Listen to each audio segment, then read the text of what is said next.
No Nanny lasted a week with the Billionaire CEO's Triplets, until she did what no one ever expected. Hi there, beautiful soul. Welcome back to Stories Always, where every tale is a journey of the heart.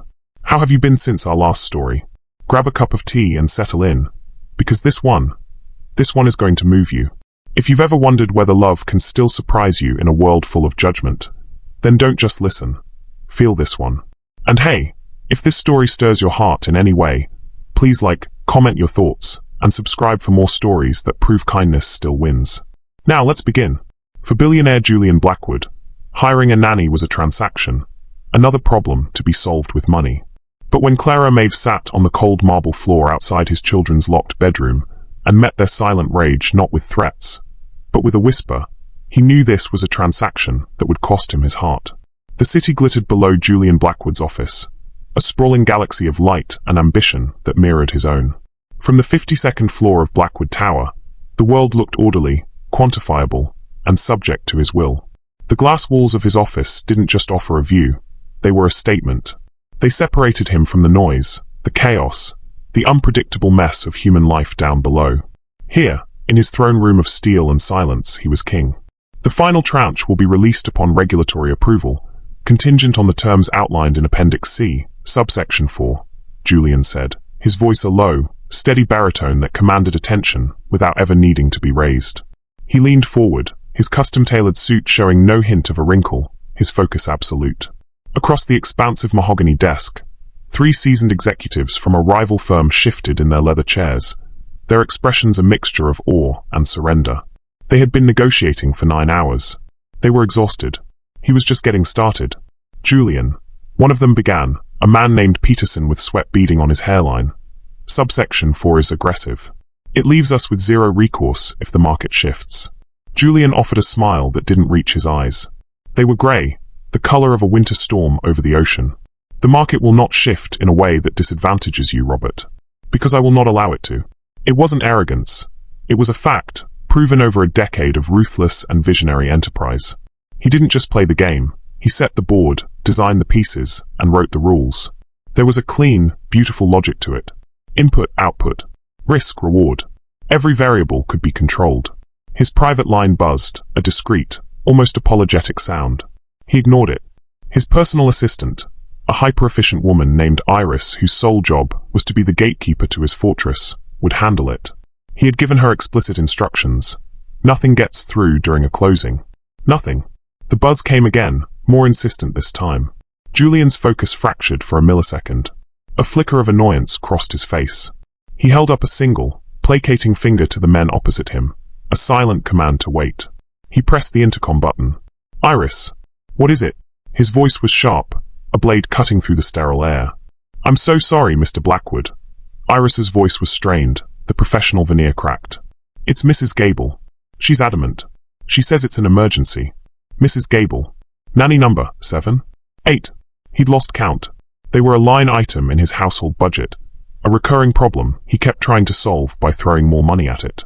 He had vetted them through the most exclusive agencies in the country, offered salaries that could fund a small startup, and yet none of them lasted. The longest had managed 8 days. The shortest, less than 12 hours. Put her through, he sighed, the sound barely audible. He pinched the bridge of his nose, the first sign of a headache blooming behind his eyes. He motioned for the executives to help themselves to the water on the sideboard. This was an unscheduled, unwelcome intermission. The line clicked. Mr. Blackwood. A shrill voice shrieked through the speaker. I can't. I just can't do it anymore. They're monsters. Absolute hellions.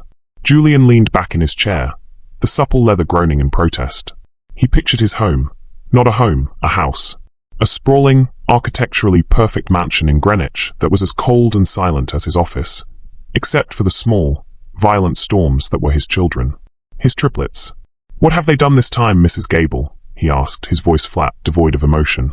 He was already calculating the severance package, the non-disclosure agreement he'd have her sign, the call to the agency to start the whole infuriating process over again. What have they done? She screeched. Leo has dismantled the new robotic vacuum cleaner with one of your golf clubs. Mia has redecorated the Persian rug in the library with what appears to be an entire jar of lingonberry jam. And Finn, dear God, Finn locked himself in the pantry and is communicating only by howling. Howling like a wolf. Julian stared out at the city lights. From up here, you couldn't see the mess. You couldn't see the jam, or the broken electronics, or the small, lonely boy pretending to be an animal. You only saw the pristine, glittering whole. "I quit, Mr. Blackwood. I quit," Mrs. Gable wailed. "You can keep the week's salary. Just send a car. I'll be on the curb." The line went dead. Silence descended on the office once more. The three executives stared at their hands, at the floor, anywhere but at him. They had just witnessed a crack in the Titan's armor. The man who could command global markets couldn't command his own children. Julian took a slow, deep breath. He straightened his tie. The mask of impenetrable control slid back into place. "Gentlemen," he said, his voice once again the calm, steady instrument of power. "Where were we? Ah yes. Subsection 4. He won the negotiation, of course. He always did. He stripped them of another 3% equity, and made them thank him for it. But as he stood alone in his office hours later, the signed documents resting on his desk, he didn't feel the familiar thrill of victory. He just felt empty. The silence in the office was no longer a comfort. It was an accusation. It sounded exactly like the silence in his house after the chaos died down, after the nannies fled, after his children had cried themselves to sleep in their separate rooms. He picked up his phone and scrolled through his contacts, past world leaders and market rivals, until he found the number for the Everwood Nanny Agency. The most exclusive, the most expensive. The one that had promised him a miracle worker 7 times before. "I need another one," he said, without preamble, when the director answered. "And this time, don't send me a boot camp sergeant or a syrupy sweet grandmother. Send me someone who can handle a goddamn howling wolf." Miles away, in a second-floor apartment that smelled of chamomile tea and old books, Clara Maeve was carefully wrapping a small, carved wooden bird in a piece of velvet cloth. The apartment was the antithesis of Julian's world. It was small, warm, and filled with things that had history instead of value. A quilt with a frayed edge lay draped over a comfortable, lumpy armchair. Books were stacked on every available surface, their spines cracked with love. Clara moved with a quiet grace, her hands gentle as she placed the wrapped bird into a box filled with other mementos. There was a faded photograph of a woman with her same kind eyes, a silver locket that wouldn't open, a handful of sea glass worn smooth by the ocean. This was her ritual of letting go, packing away the pieces of a life that was no longer hers to live. She was not running from grief, not anymore. She had walked through that fire and come out the other side, quieter, more observant, with a sort of peaceful melancholy etched into her features. She understood that some things, once broken, could never be perfectly whole again, but they could be beautiful in their brokenness. Her phone buzzed on the cluttered kitchen counter. It was a text from her friend, who worked at the Everwood Agency. "Agency friend, I have a crazy one for you. Utterly impossible. But the pay is astronomical. Billionaire CEO, Greenwich. 3 6-year-old triplets. They've eaten 8 nannies alive. You in?" Clara looked around her small, safe world. It was calm. It was predictable. It was lonely. She had been working with quiet, easy families for the last year, helping them, but never truly connecting. It was safe. It didn't ask anything of her heart. But the words, utterly impossible, snagged on something inside her. She was tired of safe. She was tired of the quiet. She thought of the howls of unhappy children, and she didn't hear monsters. She heard a language she understood all too well. Pain. "Clara, what's the catch?" "Agency friend. The catch is the father is Julian Blackwood. A corporate shark who thinks children can be managed like an acquisition. He's cold as ice. The kids are just lost. Their mother died 2 years ago." Clara's fingers stilled on the phone. Ah, there it was. The heart of the storm. It wasn't about misbehavior. It was never about misbehavior. It was about a wound. A giant, gaping wound in the center of that big, empty house. She looked at the box of memories on her table. She had learned the hard way that you couldn't pack grief away in a box. It would always find a way to howl. We all have our own ways of dealing with loss, don't we? Some of us build walls so high no one can get in, while others try to mend the world for everyone else. What do you think is the harder path to walk? Clara took a deep breath, the scent of chamomile filling her lungs. Then she typed her reply. "Clara, send him my file. Tell him I can handle wolves." The drive to Greenwich was like ascending to another plane of existence. The city's dense, striving energy gave way to winding roads canopied by ancient trees, their leaves forming a cathedral of green. and gold. Manicured hedges, as tall and severe as fortress walls, concealed estates that weren't just houses, but dynasties. Clara drove her sensible, slightly battered sedan, feeling like a sparrow that had wandered into an eyrie of eagles. The Blackwood estate was not announced by a name on a plaque, but by a set of wrought iron gates so tall and ornate they seemed designed to keep out a marauding army. They swung open silently, beckoned by an unseen hand. The gravel driveway crunched under her tires, a sound that seemed too loud in the reverent quiet. It snaked through a park-like expanse of lawn before revealing the house itself. It wasn't a house, it was an institution. A symphony of stone, glass, and sharp angles. It was a masterpiece of modern architecture that looked both breathtakingly beautiful and profoundly unlivable. It seemed to have been designed to be photographed, not inhabited. There were no swing sets on the lawn, no brightly colored toys forgotten on the porch, no smudges on the floor-to-ceiling windows. It was a monument to wealth and precision, as sterile and imposing as the man who owned it.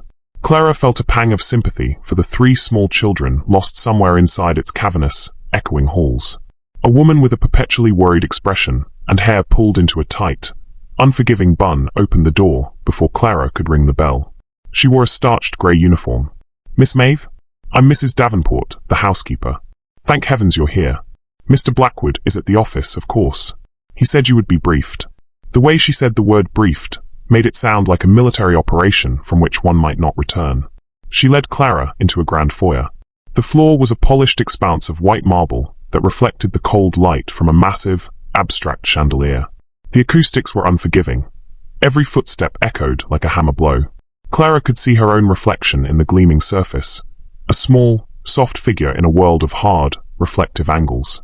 "The children are in the playroom," Mrs. Davenport said, her voice a nervous whisper, as if she were afraid of waking a sleeping dragon. "It's soundproofed.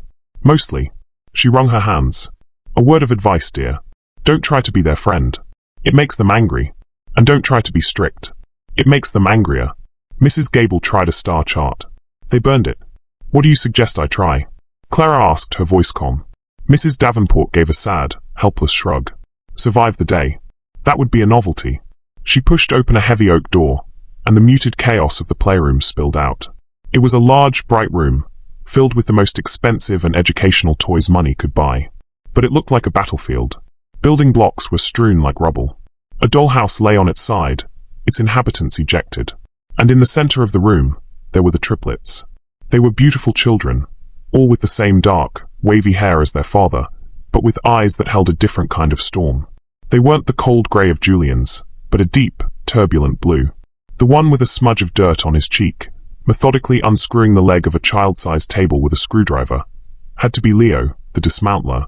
The girl with twin ponytails, who was calmly and deliberately coloring the pristine white walls with a purple crayon, must be Mia. And the third, a small boy sitting under the window, his knees hugged to his chest, staring out at the manicured lawn with a look of profound emptiness. That was Finn. He wasn't howling. Not yet. They stopped what they were doing and turned to look at her in unison. It was unnerving. 3 pairs of identical blue eyes, all assessing her, judging her, dismissing her. There was no childish curiosity, no shyness. Just a flat, unified hostility. "Hello," Clara said, her voice soft. "I'm Clara." Leo threw the screwdriver. It clattered against the far wall. Mia drew a vicious purple slash through the face of a smiling sun she had just drawn. Finn remained motionless, but a low growl rumbled in his chest. Message received. Mrs. Davenport flinched and backed out of the room, pulling the door closed with a quiet click, abandoning Clara to her fate. For a long moment, nobody moved. It was a standoff. Clara knew what they were doing. It was a test. They were waiting for her to shout, to threaten, to confiscate the crayon, to rush over and try to fix the table. They were waiting for her to become the next predictable, infuriated adult who would ultimately give up and leave. Just like all the others. So she did none of those things. She simply took off her coat, folded it neatly, and placed it on a chair that was out of the immediate blast radius. She surveyed the chaos, her gaze lingering not on the destruction, but on the children themselves. She saw the tension in Leo's small shoulders, the defiant jut of Mia's chin, the crushing weight of the sorrow that seemed to be pressing Finn into the floor. She didn't see monsters. She saw 3 very small soldiers, fighting a war they couldn't win against an enemy they couldn't name. The enemy was grief. Its weapons were loneliness and rage. Operation Get Rid of Nanny commenced at precisely 2:15 p.m. It was a coordinated assault. Leo abandoned the table and moved on to a complex-looking STEM toy, a miniature robotic arm. With the focus of a surgeon, he began to pry it apart, piece by piece. The sound of snapping plastic was sharp and violent. Mia, finished with the wall, discovered a set of paints. With a determined look, she upended a pot of bright red onto a cream-colored sheepskin rug. Then, taking off her shoes and socks, she began to dance in it, her small feet making bloody-looking prints all over the expensive wool. And then Finn began to howl. It wasn't a child's cry. It was a desolate, animal sound that seemed to come from the very depths of his being. It was a sound of pure, undiluted anguish. It clawed at the air, filled the soundproofed room until the silence in the rest of the house seemed to press in on them. Any other nanny would have reached her breaking point. Mrs. Gable had reportedly burst into tears. Another had started screaming back. But Clara remained still. She watched them, her heart aching with a familiar sorrow. They weren't trying to be bad. They were trying to be heard. They were creating a storm on the outside to match the one on the inside. They were making the world ugly because, to them, the world was ugly. It was a world that had taken their mother. When they saw she wasn't reacting, their efforts escalated. Leo threw a piece of the robot.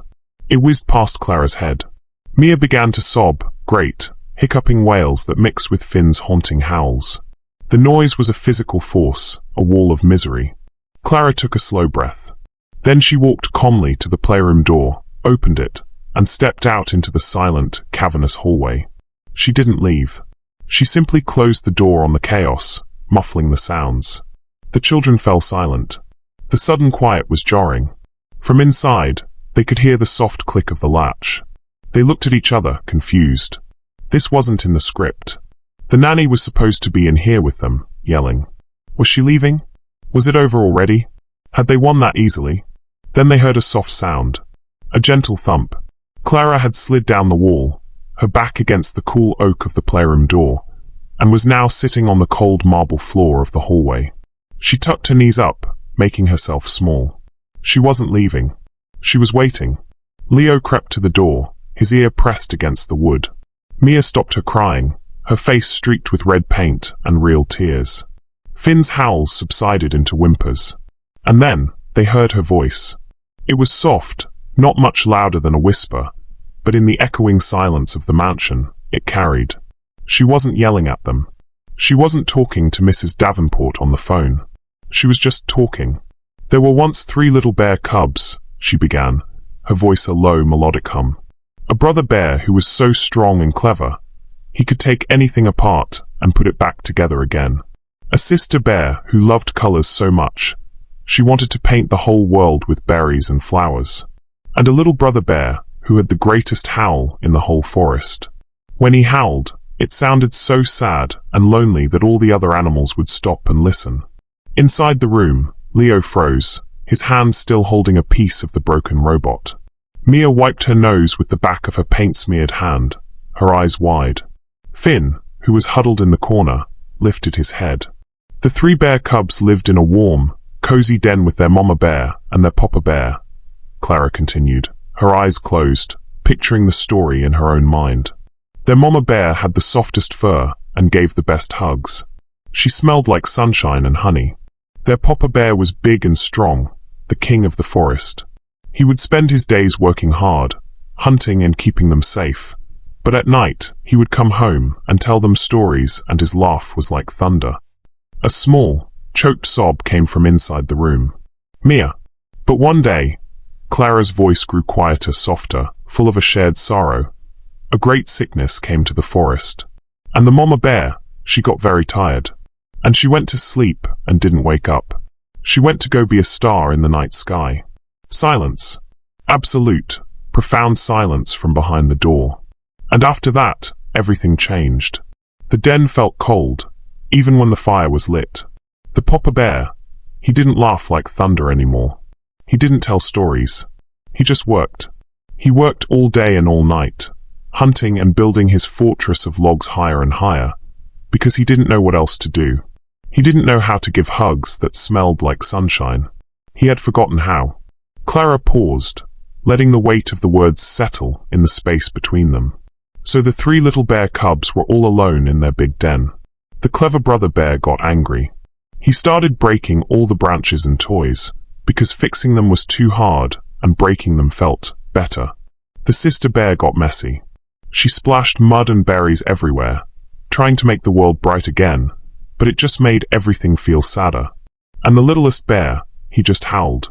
He howled at the moon, hoping his mama, up in the stars, could hear him. Hoping his papa, in his fortress of work, could hear him. They weren't being bad bears. They were just lost. They just missed their mom. The doorknob began to jiggle. It turned slowly, hesitantly. The door cracked open an inch. A single, paint-streaked blue eye peered out at her. It was Mia. Clara didn't move. She just opened her own eyes and offered a small, sad smile. It was in this moment that Julian Blackwood came home. He walked into his vast, silent foyer, his briefcase in hand, his mind still untangling the complexities of a multi-billion-dollar merger. He was braced for impact. He expected to find Mrs. Davenport with her bags packed, a torrent of complaints, and the lingering echoes of chaos. Instead, he found an almost holy silence. And in the middle of his pristine marble floor, sitting with her back against his children's playroom door, was a woman he didn't recognize. Her head was bowed, her posture one of quiet contemplation. She looked like a figure in a Renaissance painting, a portrait of patience. He stopped dead, his polished Italian shoes making a soft scuffing sound. He couldn't process the scene. It made no sense. Where was the screaming? Where was the nanny demanding to be released from this asylum? "Who are you?" he asked, his voice sharper than he intended, a disruption of the strange peace. Clara looked up, her expression unreadable.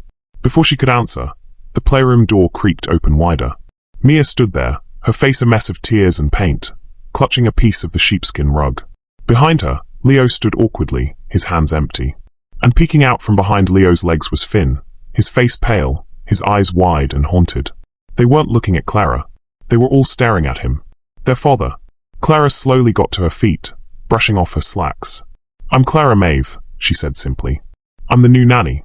Julian's gaze shifted from her to his children, standing in the doorway of their wrecked playroom like refugees. He saw the mess behind them, the paint, the dissected robot. He should be angry. He should be firing her for allowing this to happen. But he wasn't. He was utterly, completely bewildered. He had walked in expecting to deal with a logistical problem, a terminated employee. Instead, he had walked into an emotional tableau he didn't have the vocabulary to understand. This quiet, unassuming woman had met his children's hurricane of rage, and instead of trying to fight it, she had simply sat down on the floor and waited for the storm to pass. And in doing so, she had done something no one else had. She had gotten them to open the door. The silence that followed Clara's introduction was heavy and thick with unspoken questions. Julian stood frozen in the center of his own foyer, the leather handle of his briefcase digging into his palm. He was a man who thrived on data, on predictable outcomes and controllable variables. The scene before him fit none of those criteria. It was a mess of feelings, an equation with no logical solution. His gaze swept over the children again, seeing them not as a unit of chaos, but as individuals. He saw the defiance in Mia's stance, but also the trembling of her lower lip. He saw the anger in Leo's clenched fists, but also the flicker of uncertainty in his eyes. And he saw Finn half hidden, looking smaller and more fragile than ever. They looked exposed. And so did he. His instinct, honed over years of corporate warfare, was to take control, to restore order. "Mrs. Davenport," he called out, his voice echoing in the marble hall. The housekeeper appeared from a shadowy corridor, her face a mask of anxiety. "Please take the children upstairs. Get them cleaned up, and have someone see to the state of the playroom." He couldn't bring himself to look at the room's interior again. It felt like an indictment. The children, for the first time in recent memory, didn't protest. They didn't run, they didn't scream. They allowed Mrs. Davenport to gently herd them toward the grand, sweeping staircase, their small feet silent on the plush runner. But as they went, each of them, even Leo, cast a final, furtive glance back at Clara. It was a look of profound, bewildered curiosity. Now he was alone with her. Clara Maeve. She stood her ground, not intimidated by the grandeur of the house or the coldness of his stare. She looked at him with a directness he found unsettling. It was the gaze of someone who saw past the tailored suit and the reputation. "So, that was your method?" he began, walking slowly toward her, circling like a shark assessing a new species that had wandered into its waters. "To sit on the floor while they destroy a room full of objects that cost more than your car?" The words were designed to be dismissive, to put her back in her place as an employee, a problem solver who had failed at her primary task. Clara didn't flinch.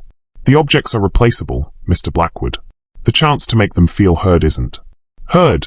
he scoffed, the sound sharp and humorless. "They were howling and breaking things. That isn't communication. It's anarchy.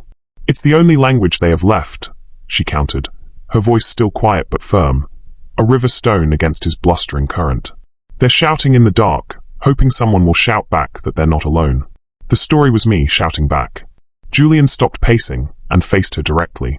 He was taller than her by a good foot, a fact he often used to his advantage. But it had no effect. She didn't shrink. "I don't pay you to tell fairy tales, Miss Maeve. I pay you for structure, for discipline, to enforce boundaries. There is a schedule. It is laminated. It is on the refrigerator. Did you see it?" "I saw it," she confirmed. 3 p.m. was structured educational play. I believe Leo was engaged in a rather advanced deconstruction of applied robotics. Mia was exploring expressionist art with organic pigments. And Finn was practicing primal vocalizations. You could argue they were following the schedule perfectly. A flicker of something, not amusement, but surprised irritation, crossed Julian's face. Sarcasm. From the nanny. This was new. "This isn't a negotiation," he said, his voice dropping to the low, dangerous tone that made boards of directors fold. "This is my house, and these are my children. Tomorrow, you will follow the protocol I've set out. You will establish authority. If they break a rule, there will be a consequence. Timeouts. Loss of privileges. That is how the world works. That is how they will learn." "They already know how the world works, Mr. Blackwood," Clara said, and for the first time, a note of deep sadness entered her voice. "They learned 2 years ago that it's a place that can take away the most important person in their lives for no reason at all. You can't put them in a timeout for being heartbroken." The mention of his wife, of that day, was a physical blow. He felt the air leave his lungs. The polished, professional mask he wore cracked, and for a second, the raw, unmanageable grief he kept locked away threatened to spill out. He hated it. He hated the feeling, and he hated her for making him feel it. "You are not to speak of my wife," he said, his voice barely a whisper, but laced with steel. "You are an employee. Her memory is not a tool for you to use to manage my children's behavior. Is that understood?" "Yes," Clara said softly. "It's not a tool. It's the reason for everything." With that, she walked to the chair where she'd left her coat, picked it up, and looked at him. "The children weren't trying to drive me away, Mr. Blackwood. They were testing me. They test everyone. They want to know if you're strong enough to handle their pain. Because if you're not, you'll leave. Just like their mother did. Just like everyone else has." She didn't wait for a dismissal. She simply turned and walked to the front door, her footsteps echoing in the vast, empty space. She let herself out, the heavy door closing with a definitive, resounding thud that seemed to punctuate her final sentence. Julian stood alone in his silent foyer, the silence now feeling less like peace and more like a vacuum. He was furious. At her audacity. At her psychobabble. At her complete disregard for his authority. He should fire her. He should call the agency and tell them to send someone, anyone, else. A former drill sergeant. A nun with a ruler. Someone who understood order. He strode to the kitchen, a sleek, metallic space that a famous chef had designed, but where nothing more complex than toast was ever made. There, on the gleaming door of a sub-zero refrigerator that could hold a side of beef, was the laminated schedule he had created. It was color-coded. It was efficient. It was perfect. And it was utterly useless. He ripped it off the door, the magnets clattering to the floor. He wanted to tear it to shreds. But he stopped. Her words echoed in his mind. "They want to know if you're strong enough to handle their pain." Was he? He ran a multi-billion-dollar global corporation. He could handle anything. But the thought of walking upstairs and facing the quiet, wounded eyes of his children made his stomach clench. It was easier to face a hostile takeover. The resistance wasn't just coming from him. Upstairs, in a bathroom the size of a small apartment, the triplets were being scrubbed clean by a flustered Mrs. Davenport. "Purple in the grout, Mia, honestly," she fussed, trying to get the crayon off the wall. "And Leo, your hands are covered in grease. What will your father say? The children were unusually subdued. Leo sat on the edge of the tub, staring at his hands. They were good at taking things apart. He had never once considered that it was because putting things back together was too hard, that it hurt too much to even try. Mia watched her reflection in the mirror as Mrs. Davenport washed the red paint from her face. It looked like blood. It looked like how she felt inside.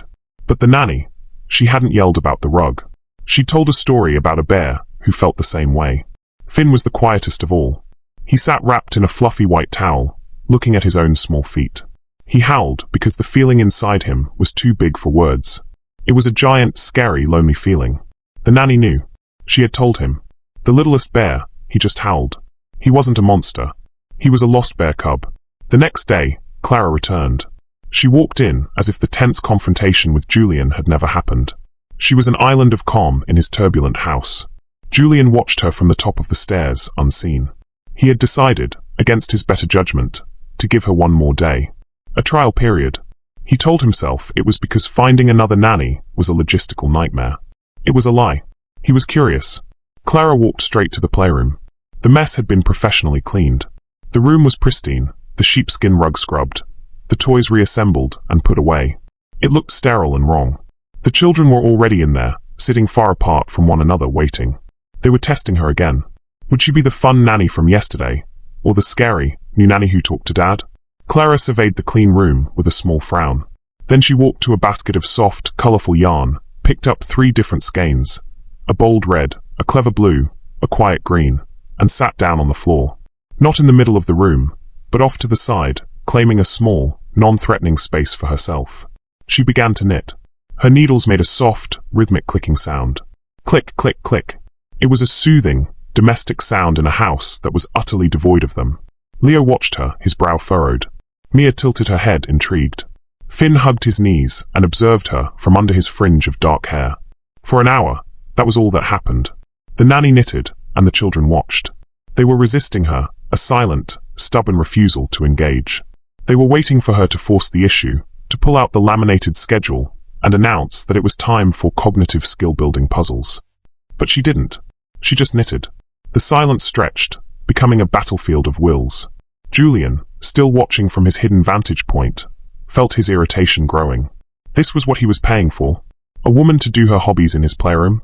Then Leo cracked. He couldn't stand the quiet, the lack of conflict. He got up, walked over to her, and stood with his arms crossed. "What are you doing?" he demanded. "I'm knitting," Clara said, not looking up. "Why?" "Because sometimes, when you don't know what to do, it helps to make something. It's the opposite of breaking something." She glanced up at him, her eyes kind. "Do you want to learn?" He recoiled as if she'd offered him a snake. "No, that's for girls. It's for people with hands," she corrected him gently. "I knew a sailor once who could knit a whole fishing net. He was the strongest man I ever met." Leo considered this. It didn't compute with his worldview. He grunted and walked away, but he didn't go back to his corner. He sat a little closer, just outside the invisible circle of her space. A few minutes later, Mia approached. She pointed a small finger at the colors. "Why those ones?" "Well," Clara said, her needles still clicking, "I thought the red was for a brave, creative girl who loves bright colors. And the blue is for a clever, strong boy who can figure anything out. And this quiet, gentle green is for a boy who has a lot to say, even if he doesn't always use words." Mia's eyes widened. She looked from the yarn to her brothers, then back to Clara. She had seen them. She had seen their real colors, not just the grey sadness that covered them. Finn, from across the room, uncurled himself just a little. Julian watched from the landing, his heart doing a strange, unfamiliar thing in his chest. It felt like a thaw. This woman, with her quiet resistance to his rules and her strange, allegorical language, was systematically dismantling his defenses and his children's. She wasn't using force, she was using understanding. And it was, in its own way, far more powerful and far more terrifying. He was losing control.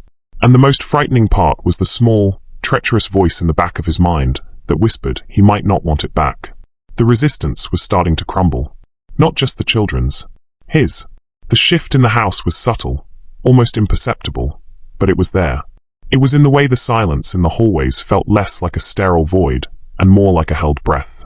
It was in the way the children's rampages became less destructive and more questioning. They were still testing Clara, pushing at the edges of her patience, but their provocations now had a new quality. They wanted to see if her understanding was a fluke, a one-time trick. It wasn't.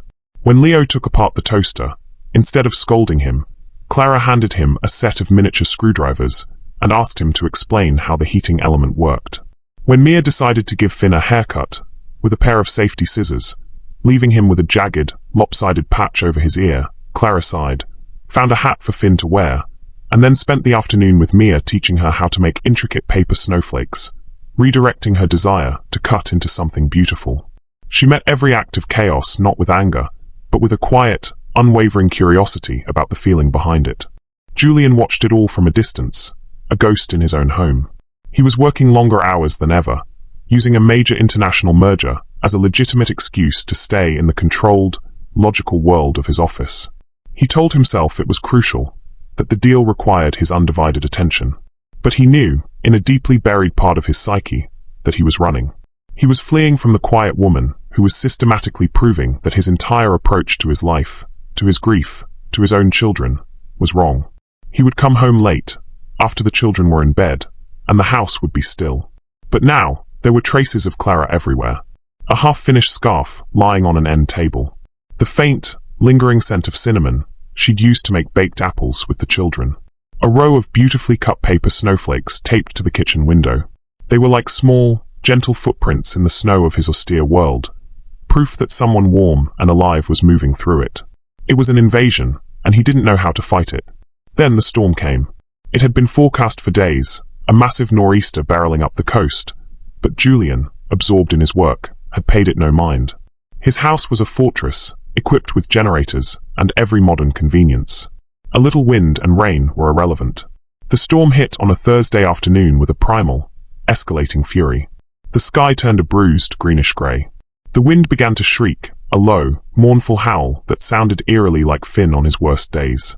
Rain came down not in drops, but in solid, wind-driven sheets that hammered against the panoramic windows. Clara was in the playroom with the children. She had them gathered around a low table, not with toys, but with a large sheet of paper, drawing a collaborative map of a fantasy world. Leo was in charge of designing the castles and fortifications. Mia was drawing whimsical forests and candy-colored rivers. And Finn, in a major breakthrough, was adding small, shyly drawn animals to Mia's forests. The lights flickered once, twice. Then, with a groan from somewhere deep in the house's electronic soul, they went out. The emergency lights, a series of dim, sterile LEDs embedded in the baseboards, kicked in, casting long, eerie shadows up the walls. The playroom's soundproofing couldn't compete with the storm symphony. A deafening crack of thunder shook the very foundations of the mansion, and in the ensuing darkness, Finn let out a terrified cry. In an instant, he was not a 6-year-old boy in a safe room, but a small, lost bear cub in a dark and terrifying forest. Leo's bravado vanished, and Mia scrambled from the table, her eyes wide with fear. Before the panic could take root, Clara's voice cut through the gloom, calm and steady. "Well, it seems the dragon of the eastern wind has arrived at our castle gates." The children stared at her, their fear momentarily forgotten, replaced by confusion. "We'll need to secure the fortress," she said, her tone serious, as if she were a general planning a defense. "Leo, you're the master of fortifications. What's our first move?" Leo blinked, then straightened up, his fear replaced by a sense of purpose. "We need a command center. A place that's safe. And hidden." "Excellent," Clara said. "Mia, you are the keeper of light and comfort. We will need blankets, pillows, and any sources of light you can find. A quest. Finn," she turned to the smallest boy, who was still trembling. "You are our scout. Your ears are the sharpest. You must listen for any change in the dragon's roar and keep us safe." It was brilliant. She had taken their fear and reframed it as an adventure. She had given them roles, a purpose. They weren't victims of the storm. They were defenders of a castle. As the children scurried off, newly energized, Clara went in search of Mrs. Davenport. She found the housekeeper in the kitchen, frantically trying the landline, which was dead. "The generator hasn't kicked in, Miss Maeve," she said, her voice trembling. "And the cell service is down. We're cut off." "It's all right, Mrs. Davenport," Clara soothed. "We'll be fine. Do we have flashlights? Candles?" Together, they gathered supplies. But there was a problem. The main generator, a complex piece of machinery housed in a separate outbuilding, had failed. The backup was only designed to power the absolute essentials, the refrigerators, the security system. Not the lights, not the heating. The house was already beginning to feel cold. It was into this scene that Julian arrived, 2 hours later than he'd planned. His driver had been forced to navigate a treacherous maze of flooded roads and downed branches. He walked in, shaking water from his expensive coat, to a house that was dark, cold, and unnervingly quiet, save for the raging symphony of the storm outside. "Hello," he called out, his voice swallowed by the shadows. A small pinprick of light appeared at the top of the grand staircase. It was Clara, holding an old-fashioned candelabra, the flickering flames casting a warm, dancing glow on her face. She looked like a character from a Gothic novel. "Welcome home, Mr. Blackwood," she said. The generator failed. "We're on our own for a while." He felt a surge of irritation. "The primary generator? That's impossible. It's serviced monthly. It's a top-of-the-line military-grade unit." He was already mentally drafting a lawsuit against the manufacturer. "The dragon was stronger than the machine," Clara said simply. "The what?" "Never mind. The children are in the library. We've made a fort." She led him through the darkened corridors of his own house. The familiar spaces were rendered strange and menacing by the shadows. The cold marble floors seemed to suck the warmth from his body. For the first time, he felt how truly large and empty his house was. It wasn't a fortress. It was a tomb. The library was the one room in the house that had any inherent warmth. Lined from floor to ceiling with books he had never read. They'd been curated by a decorator to look intellectual. It had a large, stone fireplace that hadn't been used since Amelia was alive. When they entered, Julian stopped in his tracks. The sight before him was so foreign, so out of place in his ordered world, that his brain struggled to categorize it. In the center of the room, a massive fort had been constructed out of dining room chairs, sofa cushions, and every blanket and quilt Clara could find. It was a lopsided, chaotic, glorious mess. And from within its sagging walls came the warm, flickering glow of half a dozen flashlights and battery-operated lanterns. He heard a sound he hadn't heard in 2 years. Giggling. He crept closer, feeling like an intruder. Peeking through a gap in the blankets, he saw his children. They were huddled together, their faces illuminated by the warm light. Leo was holding a flashlight under his chin, making a scary face. Mia was laughing, a real, unforced belly laugh. And Finn, tucked close to Clara's side, was smiling. He had a hat on to cover his bad haircut, and he was holding a bag of marshmallows. Clara was in the middle of them, a book open on her lap, though she wasn't reading from it. She was telling a story, her voice a low, captivating murmur that was a counterpoint to the howling wind outside. "And so the Knight of the Shining Screwdriver and the Princess of the Snowy Mountains knew they had to protect the little scout from the dragon's roar," she was saying. "I'm not a princess," Mia piped up. "I'm a queen." "Of course," Clara corrected herself with a solemn nod. "My apologies, Your Majesty." They were safe. They were warm. They were happy. Here, in this makeshift, candlelit world, cut off from everything, they had found a pocket of joy. A pocket created entirely by this woman he had been so determined to resist. He had built them a multi-million-dollar, climate-controlled, electronically secured cage to keep them safe, and they had been miserable. She had built them a fort out of cushions and blankets, and they were thriving. The absurdity of it all hit him with the force of a physical blow. He backed away from the opening, retreating into the shadows of the library. He felt a profound, gut-wrenching sense of his own failure. He had given them everything money could buy, but he had withheld the one thing they truly needed, himself. He had outsourced their grief, their joy, their childhood. He was the king of the castle, but he had never once set foot inside the magical, blanket-draped kingdom his children actually lived in. He heard Clara's voice again, soft and inviting. "There's room for one more in the fort, you know. We might need a king to help us fight the dragon." The invitation hung in the air. His children fell silent, waiting. He could feel their hopeful attention on the shadowy space where he stood. This was a crossroads. He could retreat to his cold, dark office, find a bottle of expensive scotch, and wait for the power to come back on, restoring his world to its sterile order. He could remain the distant, powerful provider, the king in his tower, or he could get down on his hands and knees, crawl through a makeshift tunnel of blankets and chairs, and enter a world illuminated by flashlight beams and childish laughter. He could become a father. Slowly, awkwardly, Feeling the stiff protest of his expensive suit, and his even stiffer pride, Julian Blackwood got down on the floor. The cold of the hardwood seeped through the knees of his trousers. He took a breath, and for the first time in 2 years, he chose not to run from the messy, unpredictable, terrifying business of being a family. He crawled toward the light. Have you ever been in a situation where the carefully constructed walls you built around yourself were suddenly rendered useless by something as simple as a power outage or a change in plans? How did it feel to be forced into a new, unexpected way of connecting with the people around you? It's often in those moments of forced proximity, isn't it, that we find out who we really are. The world outside the blanket fort was a raging chaos of wind and water, but inside, a fragile peace had taken root.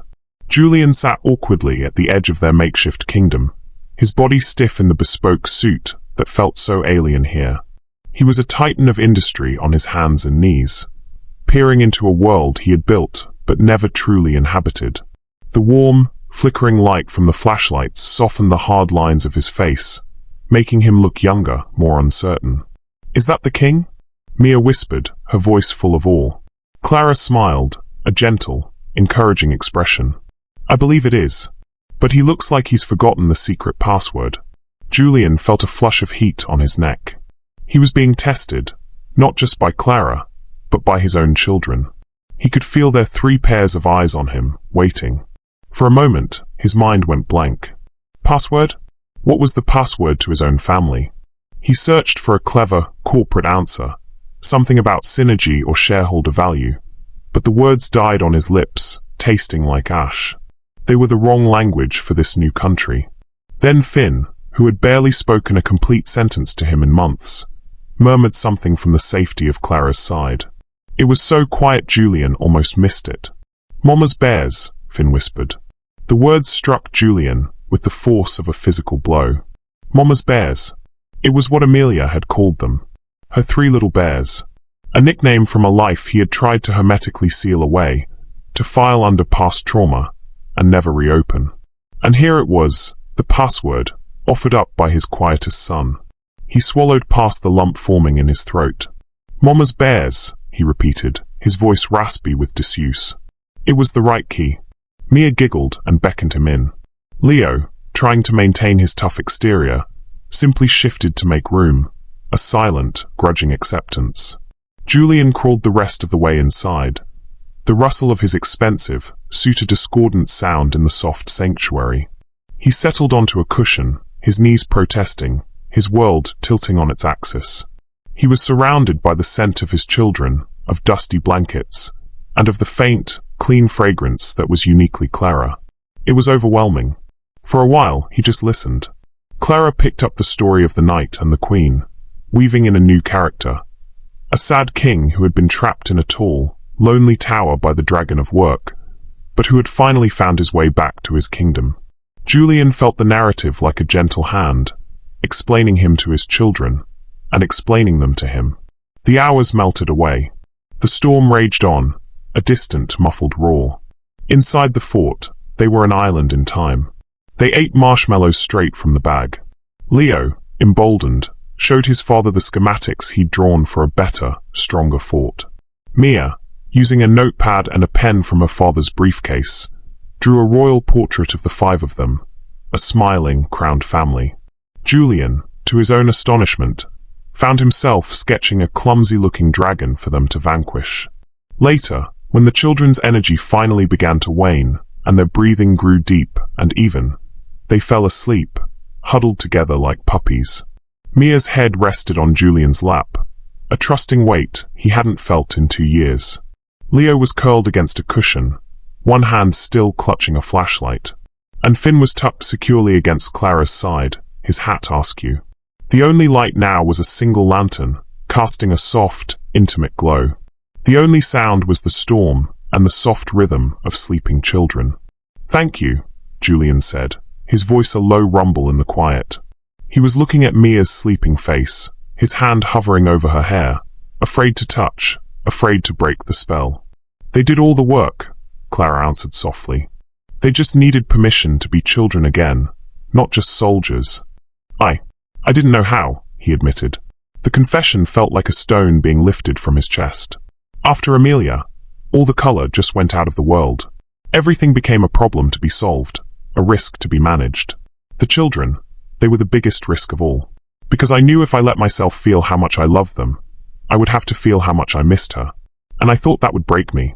Clara looked at him, her gaze full of a profound, heartbreaking empathy. It doesn't break you, she said, her voice barely a whisper.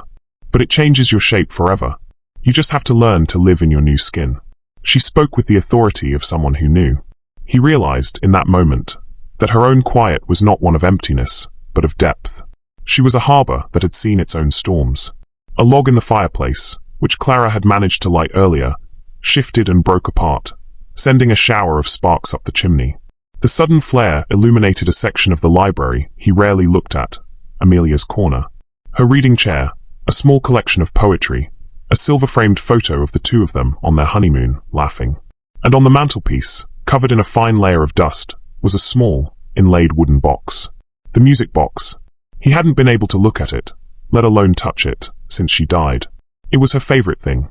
A gift from their first anniversary. As if following his gaze, Clara asked, "Was this a happy room for you?" "It was her favorite," he said, the words thick. She would sit there, he nodded toward the chair, and read to them, even when they were too small to understand. She said they just needed to hear her voice. His own voice broke on the last word. They sat in silence for a long time, sharing the space, the memories, the grief.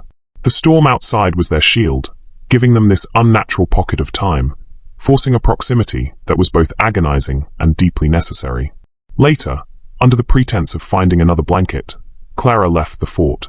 Julian watched as she moved through the shadowy library, her movements full of a quiet grace. She didn't go to the linen closet.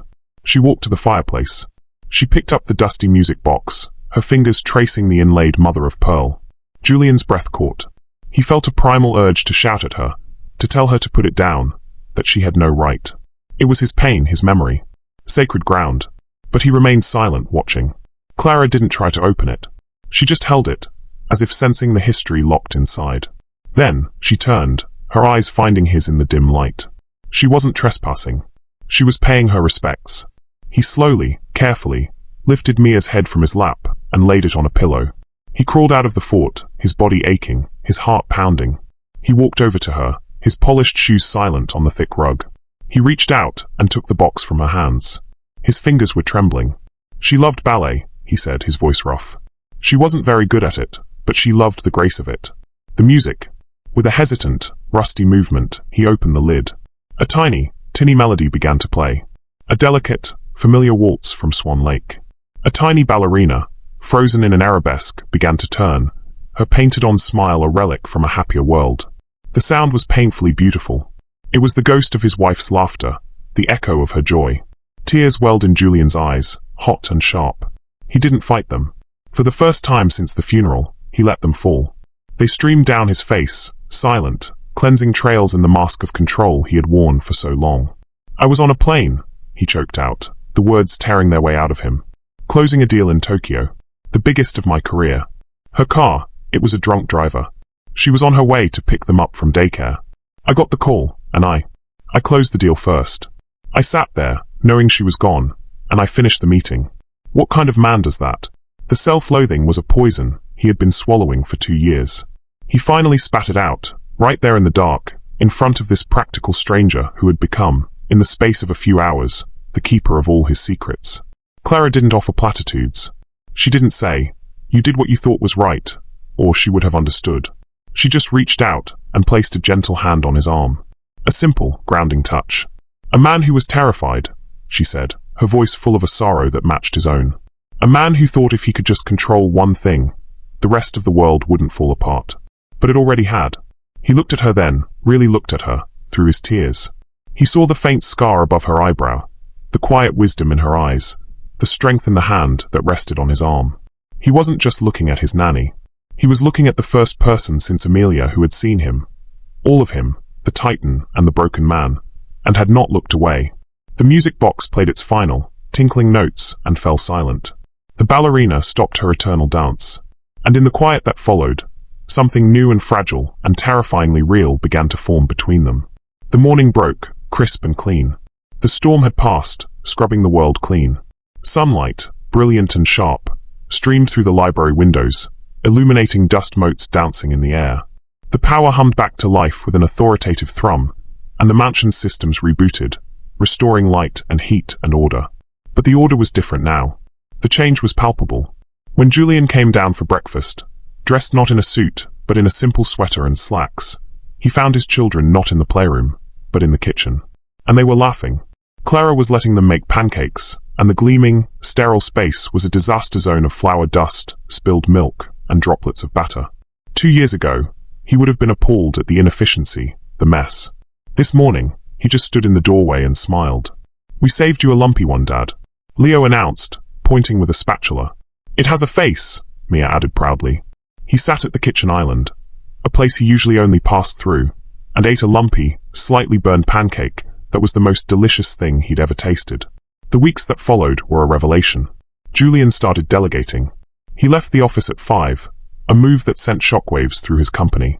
He came home not to a silent house, but to the sound of his children's chatter.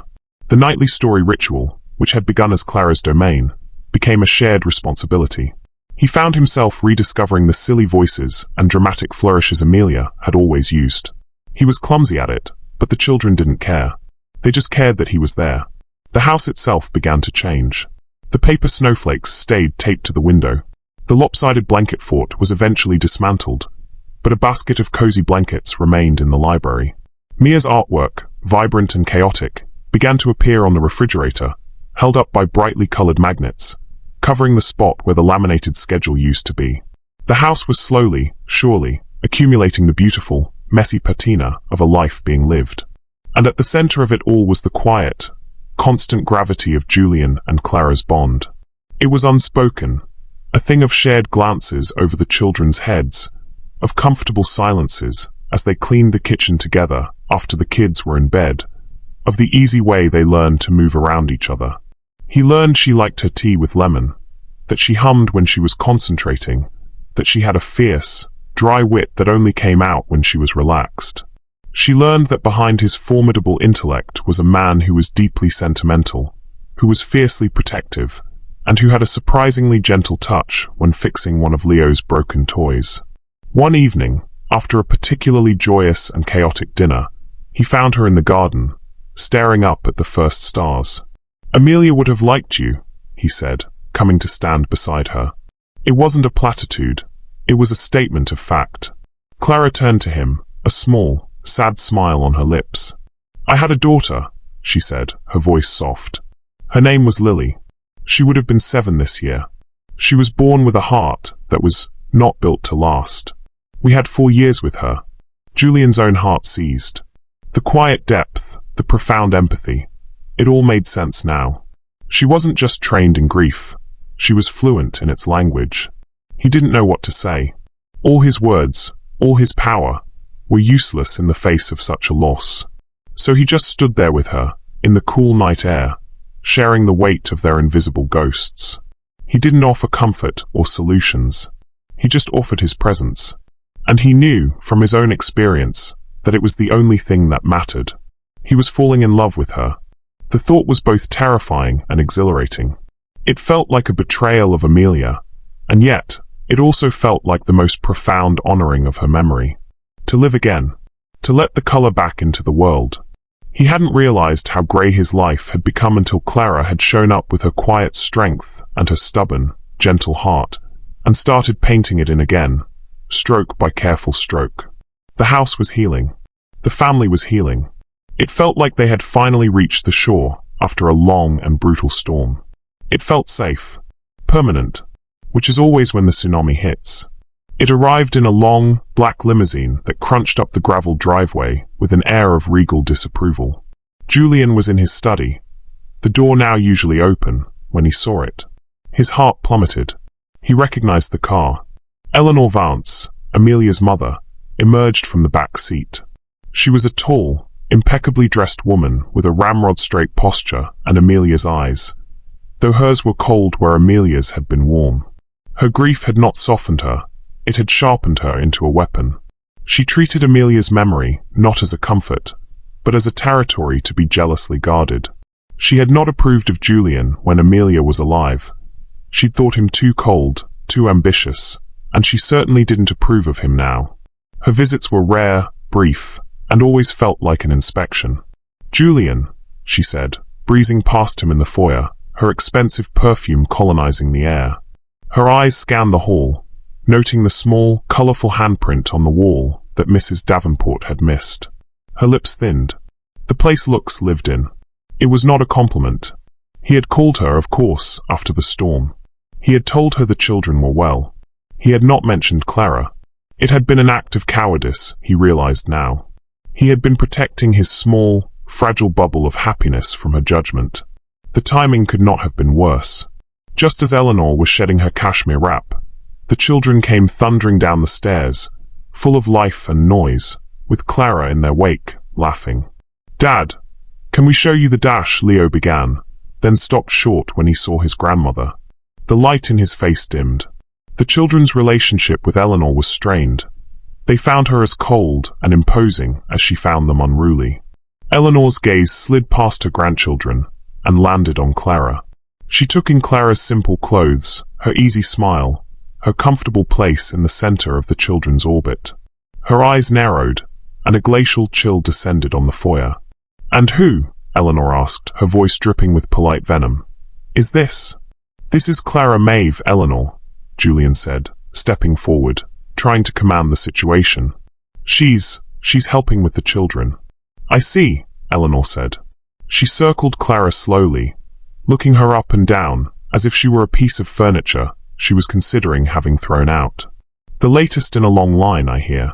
You seem to have lasted longer than the others. You must have a strong stomach." Clara met her gaze evenly. "The children are wonderful." "Of course they are," Eleanor snapped. "They are Amelia's children." The day went downhill from there. Eleanor observed everything with a critical eye. She watched as Clara patiently mediated an argument between Leo and Mia. She watched as Clara coaxed a shy story out of Finn. She watched as Julian smiled at something Clara said. And with every observation, the storm in her eyes grew darker. The breaking point came in the late afternoon. Julian had built a fire in the library, and they were all gathered, the tension a palpable thing in the room. Clara was showing Mia how to braid a friendship bracelet.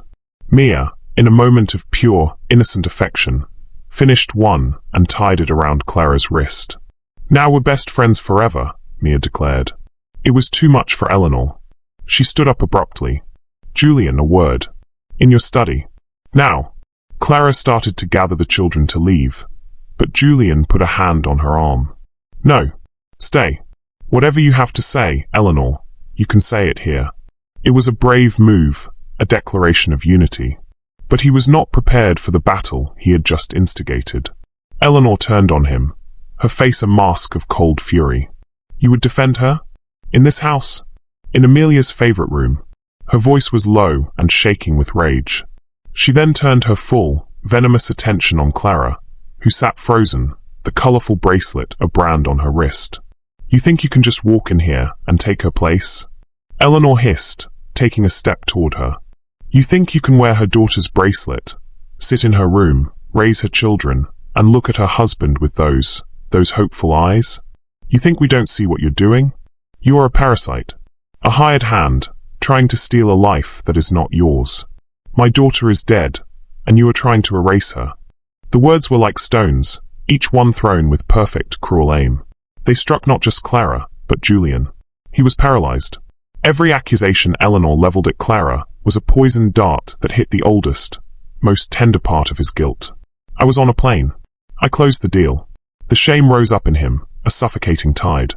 He saw Amelia's face, heard his mother-in-law's grief-stricken rage, and he was that man again, the cold, calculating husband who had failed his wife. Clara looked at him. Her face was pale, her eyes wide with shock and a deep, shattering hurt. She wasn't looking for him to fight her battle. She was just looking for him to stand with her, to be the king from her story, to say, "No, you're wrong. This is not erasure. This is healing." But the words wouldn't come. He was frozen in the past, choked by his own failure. He opened his mouth, but nothing came out. He couldn't look at her. He looked at Eleanor, at the floor, at the fire. His silence was a betrayal. It was a concession. It was an answer. The light in Clara's eyes died. It was as if a candle had been snuffed out. The fragile, beautiful thing they had built together, the trust, the hope, the unspoken love, it all shattered in that one, deafening moment of his silence. She stood up with a quiet, devastating dignity. She gently slipped the bracelet from her wrist and placed it on the mantelpiece, next to the music box. A small offering to a ghost. "You're right," she said, her voice hollow, speaking to Eleanor but looking at the space where Julian stood. "I am just an employee. My work here is done." She turned and walked out of the room without a backward glance. She didn't run. She didn't cry. The lack of drama was somehow more heartbreaking. He heard her footsteps in the foyer, the sound of the front door opening, and then the quiet, final click as it closed, shutting him back inside his cold, silent mansion. The children had started to cry. The spell was broken. The fortress had been breached, and the kingdom had fallen. Julian stood there, the sound of his children's weeping a testament to his failure, the silence of the woman he loved a judgment. He had been given a second chance at a life filled with color, and he had let it all turn back to grey. The silence that descended upon the house after Clara's departure was a physical presence. It was heavier and colder than any silence the mansion had known before, because this one was filled with the ghosts of what could have been. The laughter, the warmth, the messy, beautiful life that had begun to bloom. It all vanished with the click of that closing door. All that remained was the echo. Eleanor, her rage spent, seemed to shrink in on herself. The cruel victory had left her looking old and tired. She saw the devastated faces of her grandchildren, heard their ragged sobs, and for the first time, a flicker of uncertainty crossed her face. But the damage was done. The house had reverted to its default state. A beautiful, expensive mausoleum, now with 3 small, heartbroken inmates and their warden. Julian stood frozen in the library, feeling as if he were encased in ice. Eleanor's words had been the trigger, but his silence had been the bullet. He had failed. Not just Clara, but his children and himself. He had allowed the past to strangle the future. He had chosen the familiar pain of guilt over the terrifying vulnerability of a new love. The next 24 hours were a portrait of misery. The children were inconsolable, but their grief was a new, frightening kind. It wasn't the wild, chaotic rage they had unleashed on the previous nannies. This was a quiet, deep, crushing sorrow. They refused to eat. Leo took to his room and methodically, silently, took apart every toy he owned. Mia lay on her bed, facing the wall, not crying, just radiating a desolate emptiness. And Finn didn't howl. He went completely silent, which was infinitely more terrifying. He wouldn't speak. He wouldn't even look at Julian. He had retreated so far into himself that Julian feared he might never come back. The house was a tomb again. Mrs. Davenport walked on tiptoe, her face etched with pity. Even Eleanor seemed to recognize the desolation she had wrought. She tried to engage the children with expensive gifts she'd brought, but they ignored them. She tried to read to them, but her voice lacked the magic, the heart, that Clara's had. After a tense, miserable dinner that no one touched, she announced she was leaving a day early. "They need their father," was all she said to Julian as she left, the words a quiet, final admission of her own failure. Alone. Julian was completely alone, adrift in a sea of his own making. He wandered the vast, silent rooms of his house, each one a monument to his cowardice. He saw the friendship bracelet Mia had made, still lying on the mantelpiece. He saw the faint flower handprint on the kitchen wall. He saw the lumpy, smiling pancake his children had made for him, now fossilized in the trash. Each object was a fresh stab of pain. He found himself in the playroom. It was pristine again, the disassembled toys a testament to his son's quiet despair. He remembered what Clara had said on her first day. It's the opposite of breaking something. He had let the most beautiful thing he'd ever had the chance to help build be broken. Late that night, unable to bear the silence any longer, he went to his study. He sat in the dark, the weight of his failure pressing down on him. He thought about Clara. He pictured her in her small, warm apartment, surrounded by her old books and her quiet, dignified grief. He had added to her sorrow. He had confirmed a terrible truth she probably already knew, that risking your heart on a broken family was a fool's errand. He thought of her words in the blanket fort, a man who was terrified, a man who thought if he could just control one thing, the rest of the world wouldn't fall apart. But it already had. He had done it again.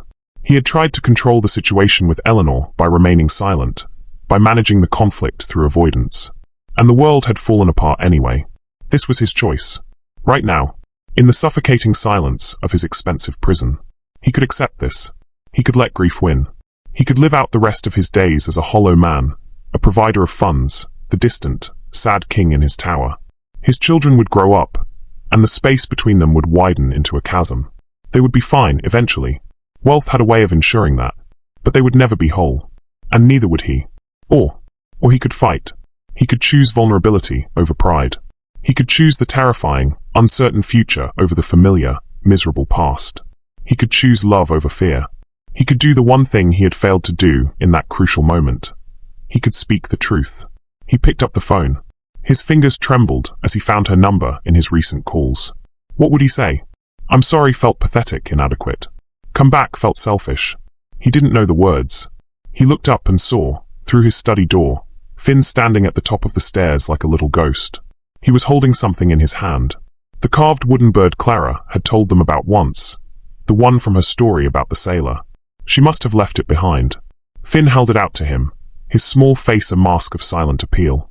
And Julian knew what he had to do. An apology wasn't enough. A phone call wasn't enough.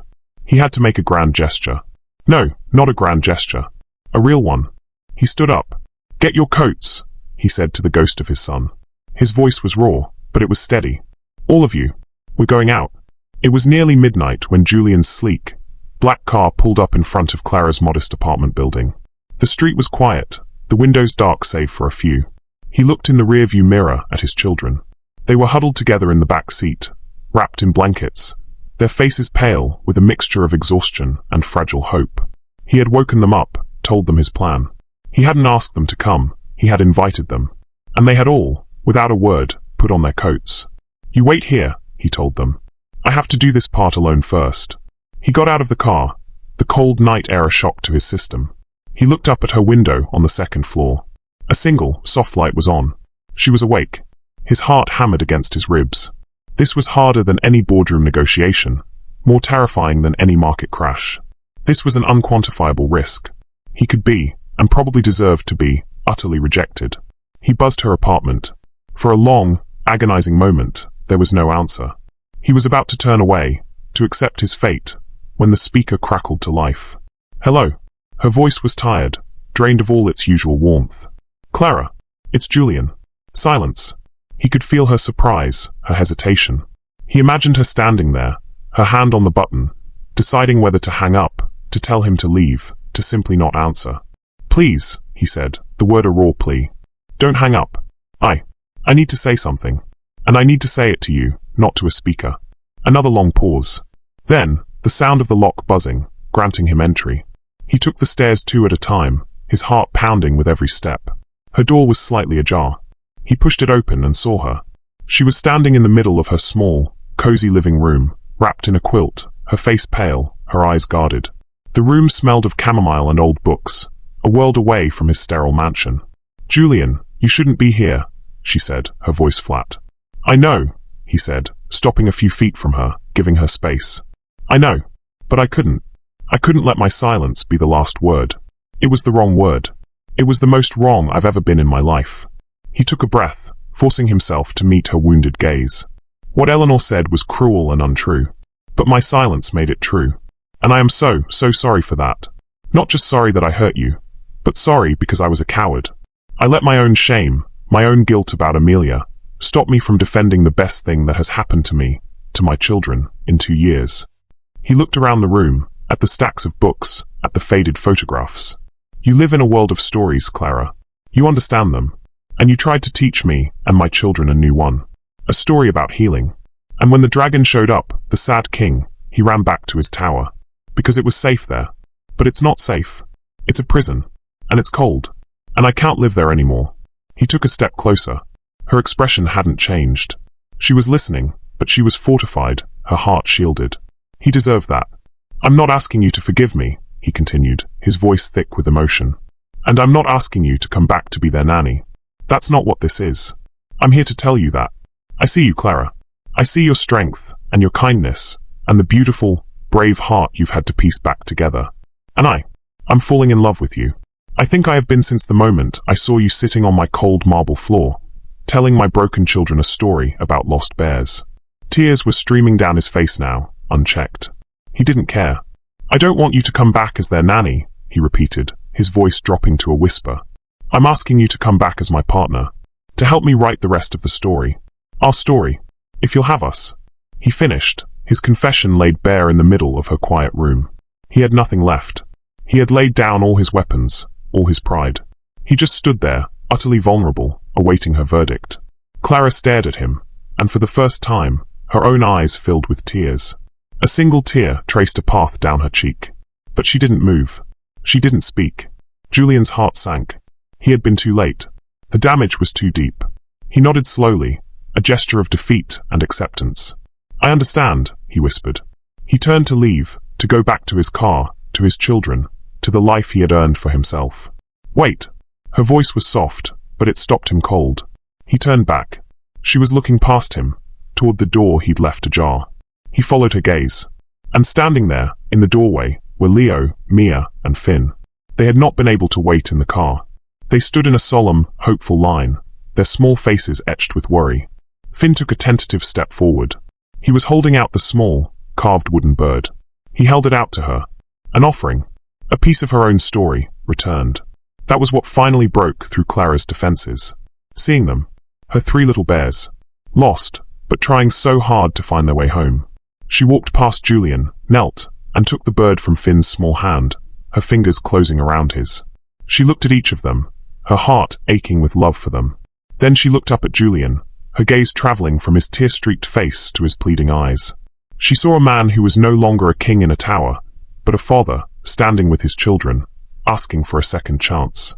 He hadn't come with contracts or offers. He had come with the truth. She stood up, her hand still holding Finn's. She took Mia's hand with her other. Leo, ever so slightly, leaned against her side. She looked at Julian, a small, watery, beautiful smile finally breaking through. Well, she said, her voice trembling slightly. A queen can't rule a kingdom all by herself. She needs a king. And 3 very important royal advisors. Relief washed over Julian, so powerfully his knees felt weak. He let out a breath he didn't realize he'd been holding for 2 years.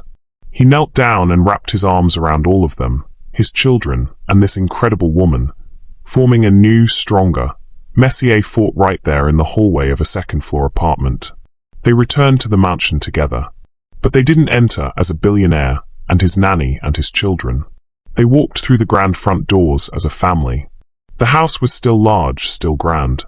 But it no longer felt empty. It was waiting for them, ready to be filled with new stories, new laughter, and the steady, quiet, resilient sound of a life being rebuilt, piece by loving piece. The color was finally coming back into the world, more vibrant and beautiful than it had ever been before. It's a powerful thing, choosing to step out of a story that's no longer serving you and daring to write a new one. We've all faced moments where the past feels safer than the future. What do you think is the single most important ingredient for making that brave leap? Is it courage, forgiveness, or simply the hope for a happier ending? Share your thoughts in the comments below. We'd love to read your stories. Thanks for watching. See you tomorrow.